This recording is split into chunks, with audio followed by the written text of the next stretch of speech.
So, hi guys, today we're going to do some soap making. I'm First step is getting all of my equipment together. So I have my bowl here that I'm going to be making my lye water in.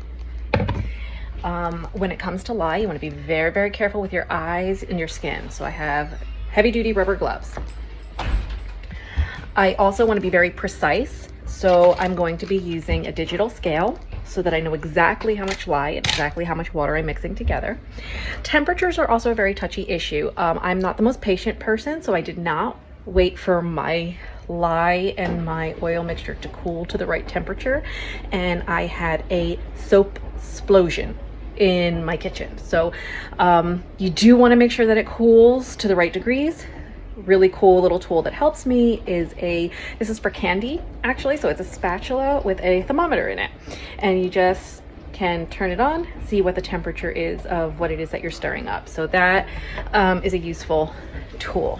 I also make soap kits because at the time of soap making I tend to feel a little hectic sometimes, so I don't want to have to do all my measuring in the moment. Then I feel like it's a little more time consuming when that happens. So I pre-measure everything. So I have my pre-measured lye, my pre-measured tallow, and my pre-measured shea butter in their own little respective baskets. Then I already created a fall scent. So this is using a base oil of hazelnut oil. And I mixed a couple of essential oils that I felt were very fall fragranced.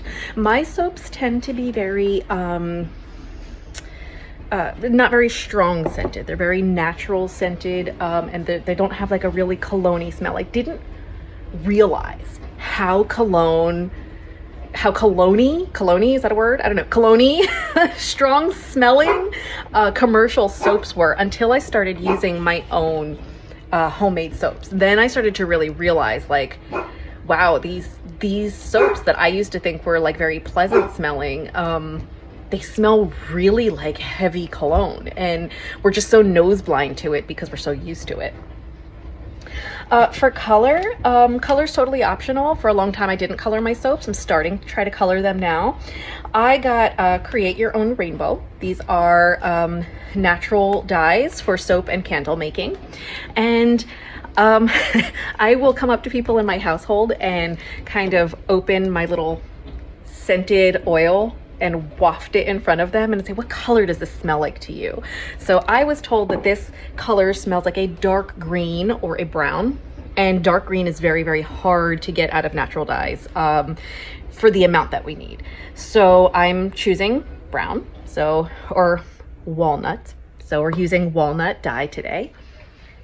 And I also pre-measured my oils. So this is a combination of 3 different oils that were already measured out and ready to go. I have a particular ladle that's just for soap. So I have my ladle ready to go for when it's time to pour them into the molds. I have my soap stirrer and my soap pot. So now that all of my ingredients have been collected, it's time to get started. Okay, so first thing we're gonna do is we're gonna come to our little pot here, and we're going to put all of the oil-based things in the pot. So we're going to use our oil mixture, which this one particularly is hazelnut oil, avocado oil, and castor oil. So we're going to put this into the pot, as well as our shea butter and our tallow. So we're just gonna dump them all into the pot. All right.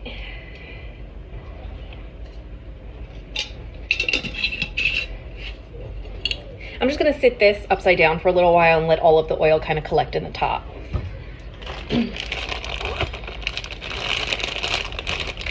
Shea butter.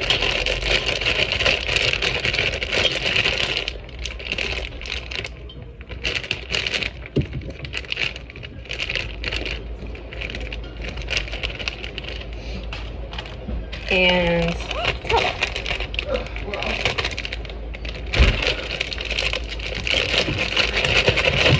tallow. All right.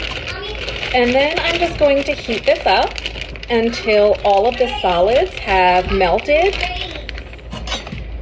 I want 2 braids. My daughter wants 2 braids.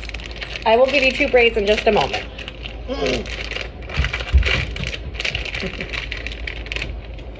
Multitasking of moms, right?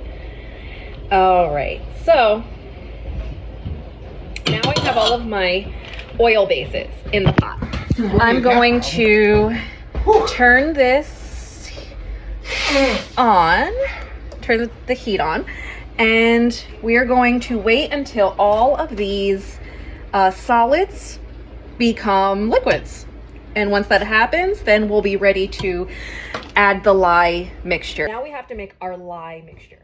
So this needs to be a little precise. You can't really guess on this one too much.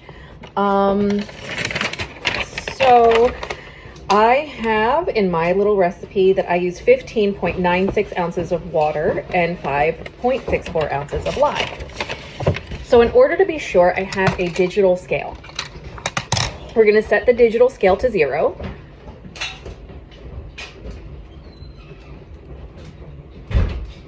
And then I'm going to take my bowl in which I'm going to allow the lye and water mixture to chemically do the thing that they do together.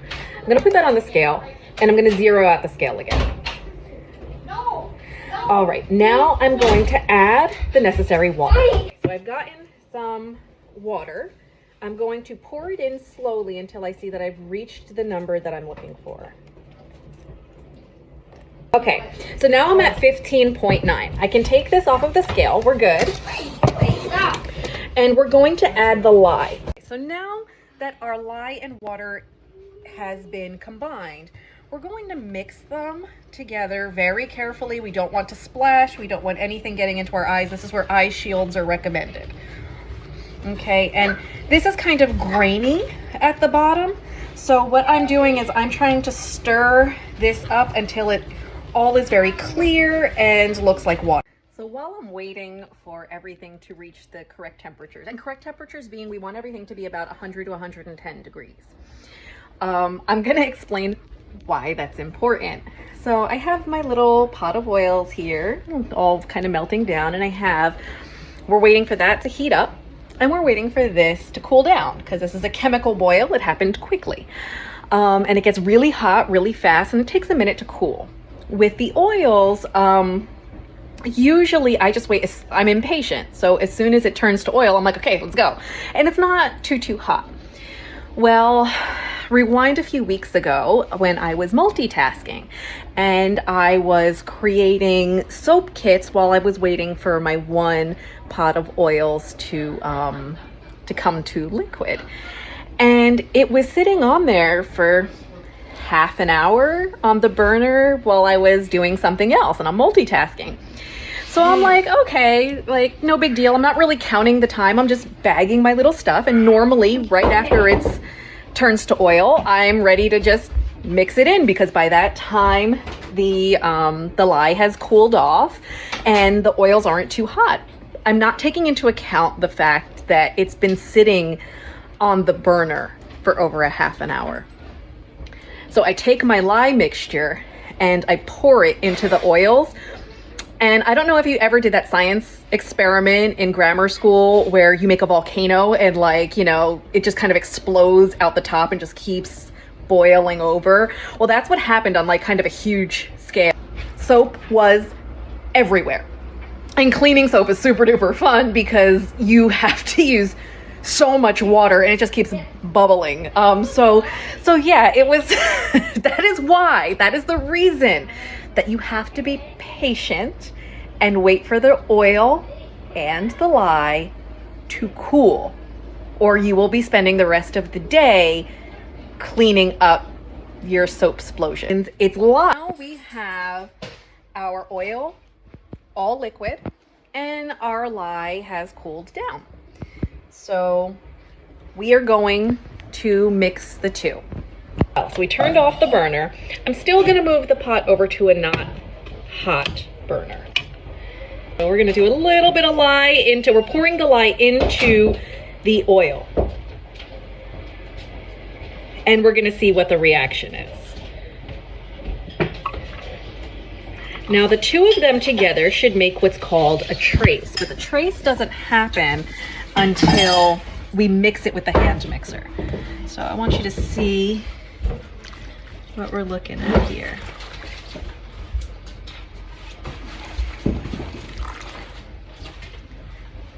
Where's the pizza?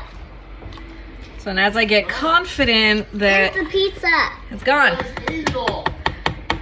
As I get confident in the temperature being okay, I pour a little faster, as you can see. Now I'm gonna take this dish and I'm gonna put it in this sink. I will not wash this without those rubber gloves. They are super important. So now I have my hand mixer here, and we are going to mix this, and I'm gonna let you see what the trace looks like and what you're supposed to see when you're seeing soap. I'm gonna use the hand mixer to mix the soap. Be careful not to pull the hand mixer up and splash, because it is still hot, you know, it's still 100 degrees. So here we go. Okay, so this is what your tray should look like when you're done. It kind of looks like cake batter, and that's the consistency that we're looking for. Now the next part is going to be adding any colors or fragrances. If we were going to add any fragrances or colors, this is the time to do that. If I wanted to do multiple colors, like if I wanted to do swirls or designs, or something to that effect, at this point I would take the plain soap and I would divide it into however many colors I was going to use. Say I was using 2 colors, I would divide it into 2 different bowls, and at that point I would put the different colors in each bowl. This is also the time, as I mentioned, you want to add your fragrances. So if you're going to add fragrances, now is the time to add your fragrances. So now our soap is ready. We've dyed it, we've scented it, we've done everything we're going to do to it. So now we're going to start putting the soap into the molds. Now you can have those square molds or the rectangular molds that you just put it in one big block and you can cut it. And those are kind of neat. You can put they have different types of blades that have shapes in them, so you can cut them to look cool. And it's kind of rustic looking. I really like those. For these, I actually have rubber molds, and they're just squares, you know, or rectangles. And we're just going to use our soap ladle and we're going to fill up the molds. So now that we've poured all of the soap into the molds, we have to wrap them with a towel. Now, a note on wrapping: when you have substances like milk or wine or anything like that in your soap, you don't want to wrap it tightly. You just want to simply cover it. I don't know why. That's just what the rules are. So these do not have anything like that, so we're going to wrap them up. I still tend to just kind of cover them and it works out. So take a towel, this is my soap towel, and just cover your soaps. And we're gonna leave them like this for 24 hours. Okay, so here we are 24 hours later, and we're gonna check on the status of our soap. So I'm gonna peel up, and we're gonna take a look, and what we're looking for to see if it's ready is, can we indent it with our finger or has it hardened? So we're gonna take a little look, and this is pretty hard. So that means that they are ready to be taken out of the molds and put into storage for curing for the next 6 weeks. And we're going to be taking the soap out of the mold, and I just take a cardboard box, like an Amazon box or something, to store them in while they cure. So we just peel them out and then place them into the box. So just a note on when you are actually packing your soaps for the curing process, you want to leave them in a single layer so that they're not like bulked on top of each other. They're gonna need their own space without any kind of overlapping for the curing. The curing is basically you just leave them alone. You leave them and let them sit for 6 weeks. And once that process is done, then you have soap that you're ready to use. Happy soap making.